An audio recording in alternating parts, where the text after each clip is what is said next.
अमर है पंजाबराव देशमुख अमर है। जोहार पंजाब देशमुख जी, जोहार जोहार पंजाब देशमुख जी, जोहार जोहार। పంజాబరావు దేశ్ముఖ్ యొక్క 51వ వర్ధంతి కార్యక్రమాన్ని మరి బీసీ ఆఫీసులో బీసీ భవన్లో మరి గోపి గారి అధ్యక్షతన అదేవిధంగా మరి అనేక మంది నాయకుల సమక్షంలో మరి గొప్పగా జరుపుకుంటున్నాం. మరి పంజాబరావు దేశ్ముఖ్ 1898లో మధ్యప్రదేశ్ ప్రాంతంలో జన్మించినటువంటి వ్యక్తి. ఆయన మొదటిసారిగా ఈ భారతదేశానికి రాజ్యాంగం రచించే కమిటీలో రాజ్యాంగ సభ సభ్యులుగా ఎన్నిక కావడం జరిగింది. మరి ఎన్నికైన తర్వాత రాజ్యాంగ సభలో అంతకుముందు ముస్లింలకు ఉన్నటువంటి రిజర్వేషన్లను రాజ్యాంగ సభలో తీసివేయడం జరిగింది. సిక్కులకు ఉన్నటువంటి రిజర్వేషన్లను తీసివేయడం జరిగింది. బీసీలకు ఉన్న రిజర్వేషన్లను తీసివేయడం జరిగింది. అదేవిధంగా మరి బాబాసాహెబ్ అంబేద్కర్ అందులో ఉండటం వల్ల ఎస్సీ ఎస్టీలకు మాత్రమే రిజర్వేషన్లు కొనసాగే పరిస్థితిని కాంగ్రెస్ పార్టీ కల్పించింది. ఇటువంటి సమయంలో పంజాబరావు దేశ్ముఖ్ మరి ఒక ప్రశ్నను లేవనెత్తాడు. ఈ దేశంలో సగం జనాభాగా ఉన్నటువంటి వెనుకబడిన కులాల వాళ్ళు ఇప్పటికీ ఏంటంటే అర్ధనగ్నంగా ఉన్నారు, రోడ్ల మీద జీవిస్తున్నారు.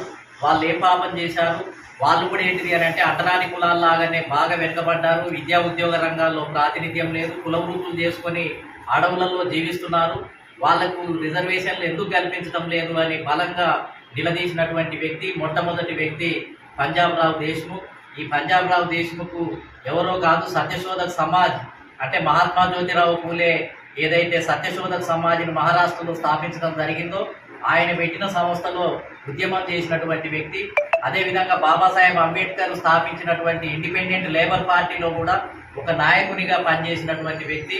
ఆ తర్వాత రాజ్యాంగంలో ఎప్పుడైతే ఓబీసీలకు విద్యా ఉద్యోగ రంగాల్లో రాజకీయ రంగంలో రిజర్వేషన్లను కల్పించలేదో ఇంకా జనవరి 26వ తేదీ 1950లో రాజ్యాంగం అమల్లోకి వచ్చింది. ఆ రోజే నేను ఓబీసీల కోసం ఉద్యమం చేస్తాను అని చెప్పి all India backward classes federation అనే ఒక సంస్థను స్థాపించి పెద్ద ఎత్తున దేశవ్యాప్తంగా ఉద్యమాన్ని చేసినటువంటి వ్యక్తి. ఆయన ఉద్యమం చేసిన ఫలితంగానే తర్వాత చౌదరి బ్రహ్మప్రకాష్ యాదవ్ అని ఢిల్లీ ముఖ్యమంత్రి కాంగ్రెస్ పార్టీలో. ఆ ఢిల్లీ ముఖ్యమంత్రి ఆ తర్వాత ఏంటిది అని అంటే ఈయన పెట్టిన సంఘానికి అధ్యక్షుడిగా కొనసాగినటువంటి పరిస్థితి.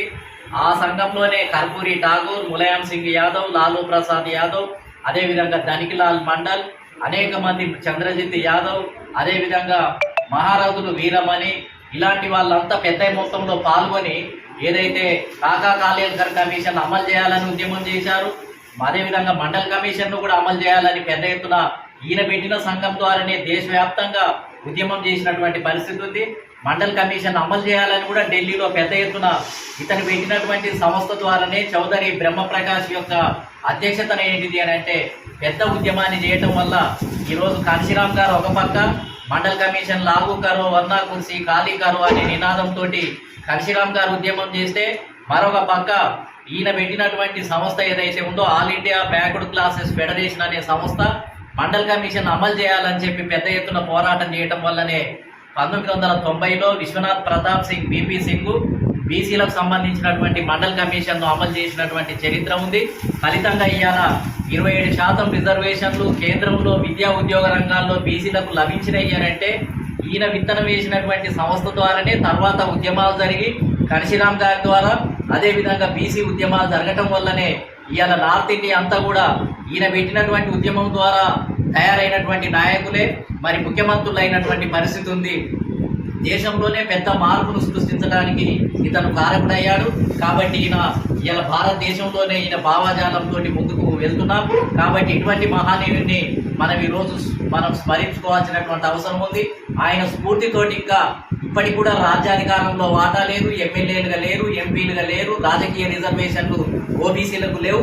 కాబట్టి ఈయన చూపించినటువంటి బాటలోనే ఇవాళ పార్లమెంటులో కానీ అసెంబ్లీలలో కానీ బడుగు బలహీన వర్గాలు ఇవాళ రాజ్యాధికారం కోసం ఉద్యమించాల్సినటువంటి సమయం ఆసన్నమైంది. ఆయన స్ఫూర్తితోటి ముందుకు పోదామని చెప్పి తెలియజేస్తూ మరి మనమంతా కూడా ఆ ఉద్యమ బాటలో నడుద్దాము అని చెప్పి ఈ సందర్భంగా తెలియజేస్తున్నాము.